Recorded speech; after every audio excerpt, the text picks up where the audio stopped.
My dear, मोहब्बत आज के दौर की हो या फिर गुजरे दौर की या फिर आने वाले दौर की मोहब्बतें जो भी होंगी ना, उस लव स्टोरी में कोई ना कोई ऐसा शख्स, कोई ना कोई इंसान, कोई ना कोई दोस्त या कोई भी एक इंसान ऐसा जरूर होता है जो उस लव स्टोरी में आपकी हेल्प करता है। आपकी लव स्टोरी में भी ऐसे बहुत से किरदार होंगे, हर किसी की लव स्टोरी में होते हैं। लेकिन आज मैं एक ऐसी फिल्मी लव स्टोरी की बात आपसे करने वाला हूं जो थी तो फिल्मी, लेकिन जो मदद थी वो असल जिंदगी की थी। देखिए, इस मोहब्बत की कहानी का पता ना तो शशि कपूर के डैड या मॉम को था और ना ही जेनिफर के मॉम डैड को। लेकिन हाँ, शशि कपूर की भाभी यानी कि गीता बाली इस मोहब्बत की कहानी से अच्छी तरीके से वाकिफ थी और वो हमेशा ही अपने देवर की हेल्प भी किया करती थी। जानते हैं कैसे?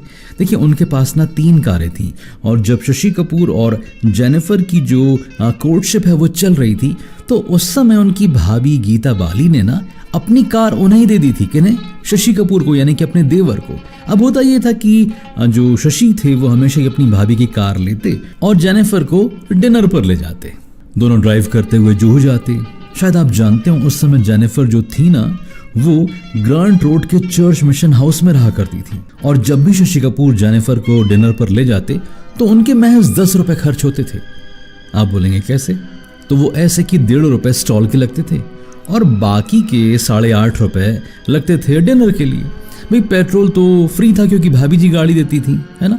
तो ऐसे बहुत सारे रिश्ते होते हैं जो मोहब्बत की कहानी को और आगे बढ़ाते हैं। लेकिन हाँ, गीता बाली के साथ साथ एक किरदार और था जो शशि और जेनिफर की लव स्टोरी से वाकिफ था और वो थे शम्मी कपूर। देखिए, होता ऐसा था कि अक्सर ही जो शशि कपूर हैं वो अपने डैड की कंपनी के साथ यहाँ वहाँ घूमते रहते शूटिंग के लिए, और वहीं पर जेनिफर अपने डैड की कंपनी के साथ, क्योंकि उनके डैड का भी थिएटर था, वो भी काफ़ी बिजी रहती। अब होता ये था कि कई बार जो जेनिफर हैं वो हैदराबाद में रहती और जो शशि कपूर हैं वो मुंबई में। होता ना, जब हम किसी से प्यार करते हैं या फिर जब हम कोर्टशिप में रहते हैं तो अगर एक दूसरे को ना देखो, बातें ना करो तो कितनी बेचैनी होने लगती है ना।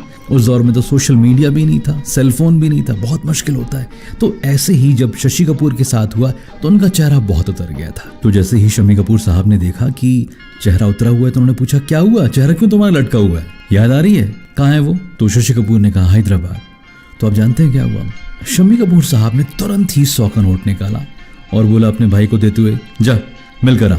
आप जानते हैं, उस समय मुंबई से हैदराबाद की जो फ्लाइट टिकट थी वो 70 रुपए की आती थी। और हाँ, एक जरूरी बात और, शशि कपूर कभी भी अपने मोहब्बत की बात अपने मॉम डैड से बता ही नहीं पा रहे थे। ये काम भी किया था किसने? उनके बड़े भाई ने, यानी कि शम्मी कपूर साहब ने।